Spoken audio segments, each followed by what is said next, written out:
gaafa waan badee masjida 34 barbadeessu sana callisuu keenyatu arraan tana salphina kana fide. Gaafa ulamaa'ii teenya godina Harargeetii fi akkasuma Arsii keessatti nurraa fixan sana callisuu keessantuu salphina arra nu mudate kana fide. Gaafa dhiyoo walgahii ulamaa'ii bittinsuudhaan ifatti gabbahanii nutti dhaadatan sana callisuu keenyatu salphina kana nu mude. Ammas callifnaan daran akka salphannu beekaa. Kaleessa bilisiginnaan dirree addabaabaayii masqalaatti na filadhaa jechuun uummanni haala kanaan bahee isaan simatee qophii isaanii nagahaan gaggeeffataa oolan. Har'a garuu hawaasa muslimaa dhukaasa itti banuun akka hin faxarre orguun amantii islaamaa fi hordoftoota amantichaatiif kabajaa akka hin qabne. Bilisiginnaan yookaahuu warri amantii takka yookaahuu warri seera dabaa yookaahuu warri walqixxummatti hin amanne. Seera cubbuu isaaniitiin ummata afaan soomanaatiin oole haala kanaan salphifteetiin jirti. Baay'ee nama saalfachiisa haalli bilisiginnaan ittiin deemaa jirtu kun. Assalaamu alaykum wa rahmatullaahi wa barakaatu. Qophii keenya kana keessatti guyyaa har'aan tanaa maaltu ta'ee fi wantoota tokko tokko uf duuba deebinee kan isin yaadachiifnu ta'a. Amma xumura qophii keenyaa akka nu waliin turtanii fi ammas qoqqooduun ummata keenya biraan akka nuuf geessan kabajaan isin gaafanna. Itti dhiyaadha.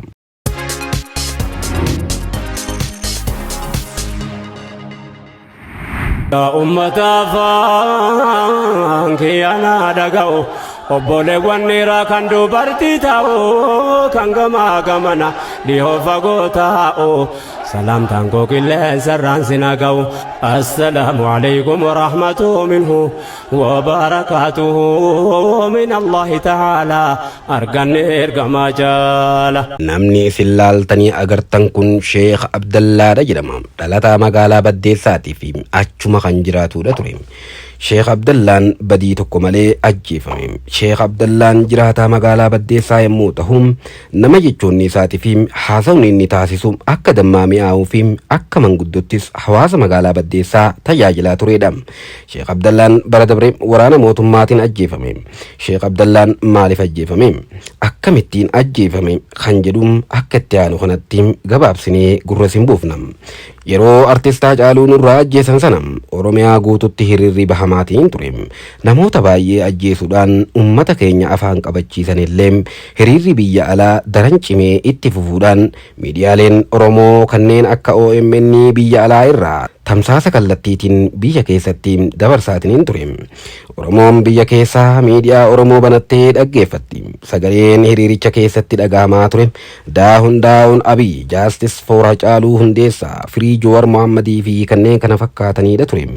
Daa'imni ganna 10 illee hin guutin tokko waanuma TV keessaa dhaga'e afaan isaa keessa jiru bahee magaalaa keessa osoo jiru daahun Abiy jedhe.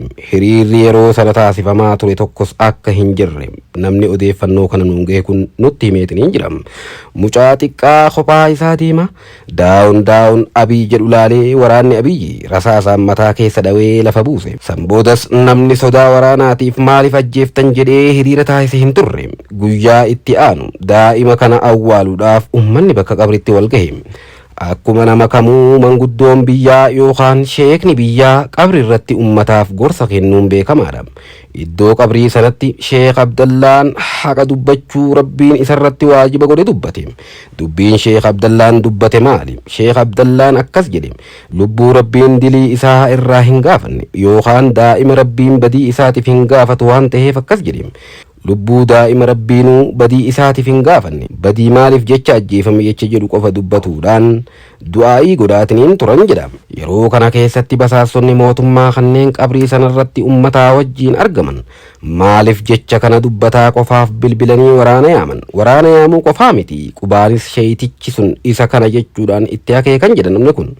Sana booda yeroo namni qabrii xumuree galuuf jedhutti waraanni dhufee gama ummataa dhukaasuun ummata addaan facaasanii gama sheeyitichaa dhufanii Sheekh Abdallaa rasaasaan dhawanii ajjeesan. Dubbii kana BBC'n afaan Oromoo akkuma odeeffannoo ajjeechaa kanaa argataniin gama magaalaa Baddeessaa bilbilanii qulqulleeffatuudhaan bulchaa magaalattii dubbisanii lakkii namni ajjeefame hin jiru jedhaniin. Haa ta'u malee komishiinarii poolisii naannawa sanii tokkotti bilbiluun gaafannaan warra jeequmsa kaasirratti tarkaanfii madaalawaa fudhanne jedhanii deebisaniif jechuun namni odeeffannoo kana nuun gahe kun nutti himeetiin hin jiram. Hayyeegaa maal jechuudha ree haqni Oromoo fi dhiigni Oromoo badii malee jige osoo haqa hin argatin bara biltsiginnaa akkasiin imimmaan Oromoo laga yaa'aatiin hin jiram. Warra kanaatu ammaan tanagaa afaan haxaawate na filadhaa ji'ee ganda keessaa dhukkee uummata ijatti facaasaatiin hin jiram. Bineensa nama nyaatu maal naaf tahiif jechuuf filattaree hanagaa fi ufumaaf uf gaafatta. Gama biraatiin Haaji Umar Xawiil gadaba asaasaa keessatti akkamiin ajjeefame odeeffannoo kanas akkanatti gabaabsinee gurra sin buufna.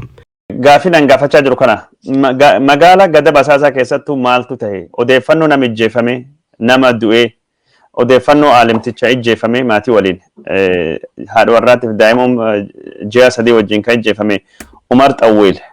Waan akkasii kan jechuun odeeffannoon jirtu maani ustaazichi kana imaamticha kana hagam tokko beektaa waan jedhu irra haasawutu jira waan qabatamaan lafirra jira haasawutu jira xiinxalaa miti xiinxala boolti deemna.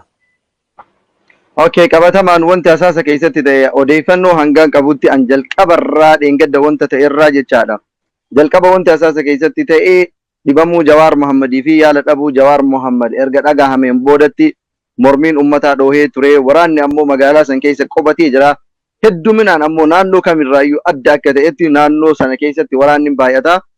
Waraanni gatii magaalaa keessa jiruuf sochiin mormiin qeerroo akkuma ka'een waraanni magaalaa keessa bobba'ee Sheek Umar namni jedhaman ammoo namoota sanaan duratti ammoo namoota naannoo masgiida guddaa magaalaa Hasaasaa kan beekamu jechaadha. Masgiida guddaa Hasaasaa yoo jedhame eenyullee hin beekan. Masgiida Haaji Yusuf keessa qubatan keessatti naannoo sanatti dargaggoo Abdul Kariim jedhamu ajjeesanii mucaa dargaggoo tokkos dhahamee yeroon booda lubbuun isaa bahuu danda'ee jira.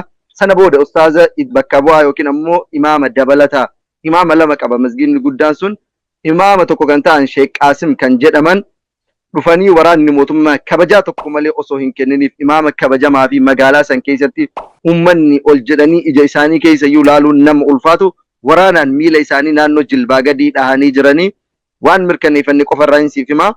Sheetichi Umar Sheek Umar Xawiil kan jedhaman ammoo akkaataa miidhaa isaanii Sheek Umar Xawiil mana isaanii turan haadha manaa isaanii deessuu ji'a 3 wajjin naannoo mana isaanii turanii mana isaaniititti waraanni dhufee ijoollee dargaggoota ari'aa ture waraanni kun yeroo dhufu isaan akkan oduu qabutti mana isaanii wayii sirreeffataa turanii naannoo dhagaan uumamni naannoo sanatti bu'ee jira. Achi booda dhufanii dhagaa karaa irratti guuraa turtanii maal jechuudhaan kabajaa tokko maletti kabajaa olmaa'iidhaaf hin godhamne takka. Sheek Umar Xawiil jechaan naannoo Arsii fi Baalee fi Hamtan hanga Hararri keessattis namoota beekaman olmaa'iin gurguddoon akka Raayyaa Abbaa Maccaas hedduun isaanii ni beekani.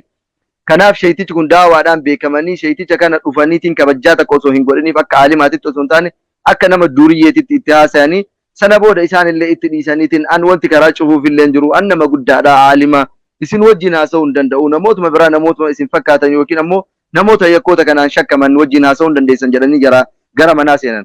Sana booda namni tokko waraana san keessaa rasaasa itti dhukaasuudhaan rasaasni sun isaan bira dabree haadha manaa isaanii dhahe. Haati manaa isaanii erga amrii ta'aniin booda itti deebi'ee shahaadaa qabsiisee sheetichi kun yoo itti gadi ba'an waraanni naannoo san tureyyuu osoo gariin osoo irratti walii hin galin namni isaan keessaa namni tokko rasaasa itti dhukaasee isaanillee battanuma sanitti ajjeesan. Sanaa booda guyyaa tokkoon booda yeroo muraasaan booda daa'imti isaanii dhalattuu ji'a 3 haati manaa isaanii deessuu araasii ji'a 3 turte. Isheenis daa'imti sunis naannoo sanitti rasaasni sagalee rasaasaasiin ture daa'imti dhalattuudha. Daa'imti sunis ni wareegamte. Maatii san keessaa abbaa haadhaa fi ilmoo jechaadha dhalattuu ji'a 3 kan wareegame.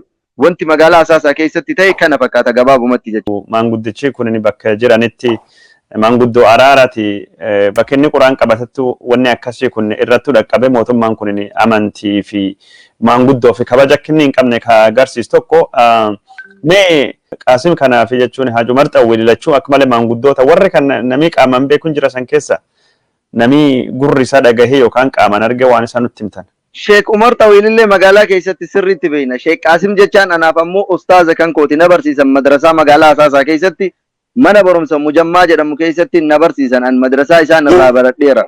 Yeroo isaan argu aalima kan kooti aalima kabajamaadha. Caammaa isaanii gajjennee nama maasaraa hinuufiidha. Magaalaa Hasaasaa keessatti namni tokko ol jedhee ija keessa hin laalledha. Rabbiidha kabajamaan rabbii gaditti ummanni gadaba Hasaasaa aalima haalaan jaalata ummata aalima jaalata ummata aalima kabajjuudha. Namni kun nama ol jedhanii ija keessa onkaan rasaasaan dha'u miti. Sheek Qaasim jechaan yeroo bira ga'anii isaan bira dabran nama nuura ija isaaniitu laalanii hin quufneedha. Nama unkaan dhahamuudhaan malee miti. Nama rasaasaan xiqqeessanii akka duriyyeetitti karaa irratti reebanii miti. Nama ol jedhanii ija isaaniiyyuu laaluun ulfaatuudha. Nama ummanni asaasaa akka ija isaaniititti laaluudha beektaa kadiroo. Kanuma wantiin jechuu barbaadu waa'ee isaaniirraa hangana beeka. Badii malee nama ajjeefame kanaaf haqa barbaaduu dhabuu keessantu guyyaa irraan kanaa salphina kana hunda nu mude. Gaafa sheekotii teenya akkasiin fixan dhiiga isaanii barbaaduu dhabuun keessan ufiifuu gaafii ta'e osoo jiruun haqa isaaniitiif dubbatuu dhabuu keessantu salphina kana nu mude. Gaafa wanbadeen masgiida 4 magaalaa tokko keessatti gubdeem haala saniin baatee dhiichisaa turte cal'isuu keessantu salphina kana hunda nu mude.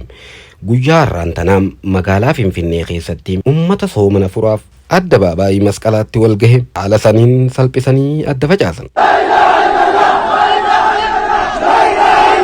Guyyaa irraan kanaa magaalaa Finfinnee keessatti ummata muslimaa afaan soomaatiin ooleem dirree masqalaatti yookaan adda baabaayii masqalaa sanitti akka furaniif afeerraan taasifamteef irratti waraanni mootummaadhaan dhukaasa banuudhaan ummata gargar facaaseem ummata muslimaa akka malee dallansiiseetiin jira.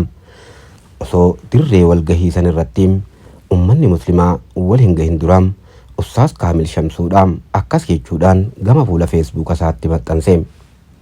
Guyyaa har'aan kanaa dirree adda baabaayii masqalaatti sagantaan afxirii daandii irratti qoree qindeessituutiin qophiin isaa xumuramee gaggeeffamuuf sa'aatii muraasaatu hafe.